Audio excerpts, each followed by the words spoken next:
Hello friends, आज हम सामाजिक विषय में यानी समाजशास्त्र में सामाजिक समूह और शिक्षा यानी सोशल ग्रुप और एजुकेशन के बारे में जानेंगे। सामाजिक समूह का अर्थ और परिभाषा जान लें। सामाजिक समूह का क्या अर्थ है, क्या परिभाषा है। मनुष्य एक सामाजिक प्राणी है। वह समाज में पैदा होता है, समाज में रहता है, समाज में उसका विकास होता है और समाज के द्वारा ही अपने योगक्षेम की व्यवस्था करता है, यानी अपनी जीवन यापन की व्यवस्था करता है तथा समाज की क्रिया प्रतिक्रिया के मध्य वह स्वयं को समायोजित करता है। समाज में रहकर पारस्परिक सहयोग और सहायता से ही वह अपना कोई कार्य कर सकता है। इसलिए वह अनेक प्रकार के समूहों का निर्माण करता है। समूह में रहता हुआ वह न केवल अपने को क्रियाशील बनाए रखता है बल्कि नए नए समूहों के निर्माण में भी सदैव तत्पर रहता है। समूहों के माध्यम से ही वह अपनी विभिन्न प्रकार की आवश्यकताओं की पूर्ति करता है, यानी समूह में रह कर के ही या समूह के माध्यम से ही व्यक्ति अपनी विभिन्न प्रकार की ज़रूरतों को पूरा करता है। समूहों के माध्यम से ही उसका सामाजिकरण पैदा होता है और उसके व्यक्तित्व का विकास होता है। समूहों का निर्माण सामान्य हितों के कारण ही होता है। हितों की एकता इसके लिए महत्वपूर्ण होती है। ऑगमन और निमकॉफ ने सामाजिक समूह की परिभाषा दी है, यानी जब भी दो या दो से अधिक व्यक्ति एक साथ हो जाएं और एक दूसरे पर प्रभाव डालने लगें तो हम कह सकते हैं कि उन्होंने सामाजिक समूह का निर्माण कर लिया है। यानी ऑगमन और निमकॉफ ने क्या बताया कि जब दो या दो से अधिक व्यक्ति एक साथ हो जाएं और एक दूसरे पर प्रभाव डालने लगें तो हम कह सकते हैं कि ये क्या है, सामाजिक समूह बन गया है।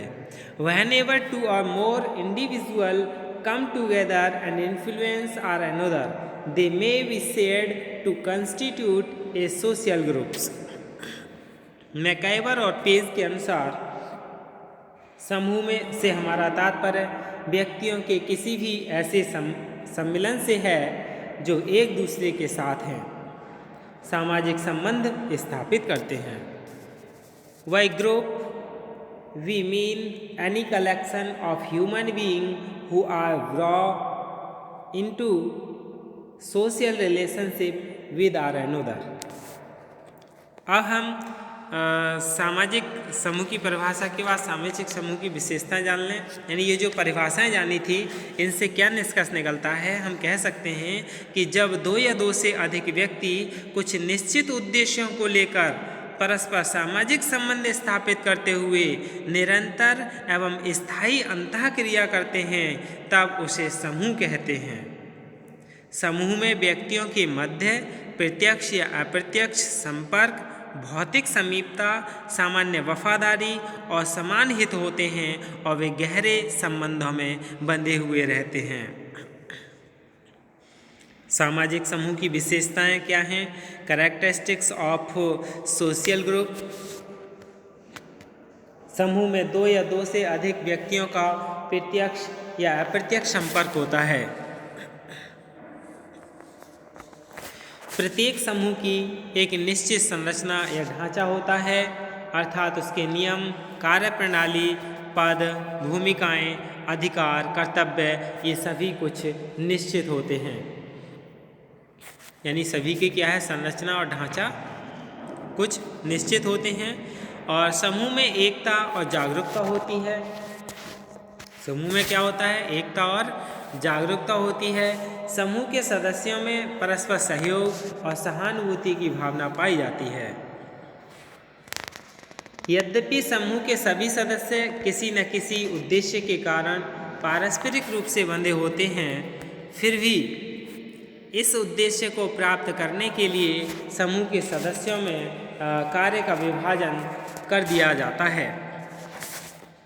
समूह के सदस्यों के हित, उनकी रुचियाँ, उनकी भावनाएं लगभग समान प्रकृति की होती हैं, क्योंकि वे एक ही लक्ष्य से जुड़े हुए होते हैं। समूह बनता ही उनका है जो एक जैसी सोच रखने वाले होते हैं, एक जैसी प्रवृत्ति वाले लोग होते हैं, जिनका एक ही उद्देश्य होता है। समूह की सदस्यता ऐच्छिक होती है। व्यक्ति सभी समूहों का सदस्य नहीं बनता, वरन केवल उन समूहों की सदस्यता लेता है जिनसे उसके स्वार्थों की पूर्ति होती है। प्रत्येक समूह के अपने नियम, परिनियम, आदर्श और प्रतिमान होते हैं जो सदस्यों के व्यवहार, आचरण और कार्य में एक रूपता लाते हैं। समूह के प्रत्येक सदस्य से यह उम्मीद की जाती है, आशा की जाती है कि वे उनका पालन करेंगे। समूह के सभी सदस्यों के बीच सामाजिक संबंधों का होना अति आवश्यक है। यानी जब सामाजिक संबंध होंगे तभी क्या है, समूह बनेगा। समूह के सदस्य आपस में विचार विनिमय करके किसी निष्कर्ष पर पहुंचते हैं। विचारों का आदान प्रदान समूह की एक प्रमुख विशेषता है। समूह गतिशील होते हैं, उनका स्वरूप और व्यवहार परिस्थितियों के अनुसार बदलता रहता है। समूह में जो व्यक्ति प्रभावशाली होता है और जिसमें नेतृत्व के गुण होते हैं, वह समूह का नेता बन जाता है। समूह के अन्य सभी सदस्य उसके नेतृत्व में कार्य करते हैं। समूह के सदस्यों में हम की भावना होती है, यानी वी फीलिंग की भावना होती है। उनमें समूह के प्रति एक प्रकार की भक्ति भावना का विकास हो जाता है। अब हम समूह संरचना के आवश्यक तत्व के बारे में जान लें।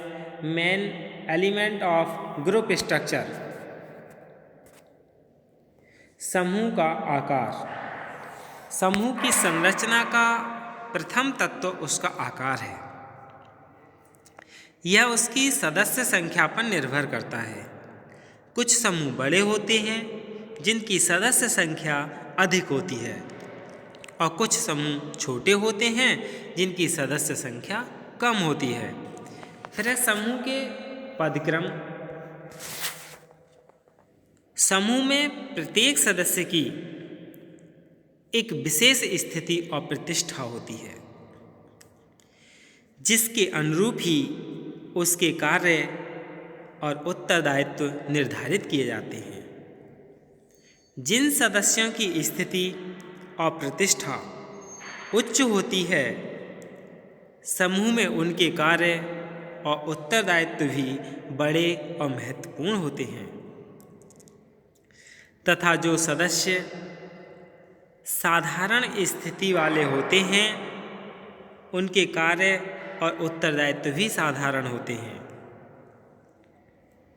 यानी जो समूह के कार्य उत्तरदायित्व बड़े होते हैं, महत्वपूर्ण होते हैं, जो सदस्य साधारण स्थिति वाले होते हैं। फिर है समूह के सदस्यों के संबंध। समूह में सदस्यों के संबंध कई बातों पर निर्भर करती हैं, जैसे समूह का आकार, समूह के उद्देश्य, समूह का स्थायित्व। सामान्यतः छोटे समूहों में सदस्यों के संबंध स्थायी, घनिष्ठ और अनौपचारिक होते हैं, जबकि बड़े समूहों में अस्थायी, सतही और औपचारिक संबंध होते हैं। यानी क्योंकि बड़े समूहों में तो अस्थायी संबंध होते हैं और सतही होते हैं, औपचारिक होते हैं। समूहों में पारस्परिक संबंध। एक समूह के सदस्यों के दूसरे समूह के सदस्यों के साथ किस प्रकार के संबंध हैं? ये संबंध अच्छे भी हो सकते हैं और बुरे भी हो सकते हैं, सहयोगपूर्ण एवं सद्भावनाजन्य भी हो सकते हैं, और तनावपूर्ण और संघर्षमय भी हो सकते हैं। समूहों के ये पारस्परिक संबंध भी समूह की संरचना को प्रभावित करते हैं। अब हम समूह के कार्य जान लें। समूह के क्या कार्य हैं? Function of group. आवश्यकताओं की संतुष्टि, यानी आवश्यकताओं की संतुष्टि करना समूह का एक कार्य है। समूह का सबसे महत्वपूर्ण कार्य अपने सदस्यों की आवश्यकताओं की पूर्ति करना है। आवश्यकताएं दो प्रकार की होती हैं, प्राथमिक आवश्यकता और द्वितीयक आवश्यकता। प्राथमिक आवश्यकता यानी भोजन, वस्त्र, मकान, ये सभी होती है, और स्वीकृति, सम्मान, प्रतिष्ठा आदि द्वितीयक आवश्यकताएं होती हैं। समूह के लक्ष्यों की प्राप्ति। प्रत्येक समूह के अपने लक्ष्य या उद्देश्य होते हैं। इन लक्ष्यों की प्राप्ति होने पर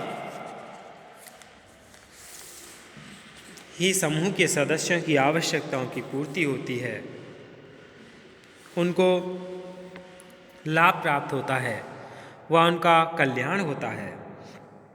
इसलिए समूह के सभी सदस्य इन लक्ष्यों को प्राप्त करने के लिए सामूहिक रूप से प्रयास करते हैं।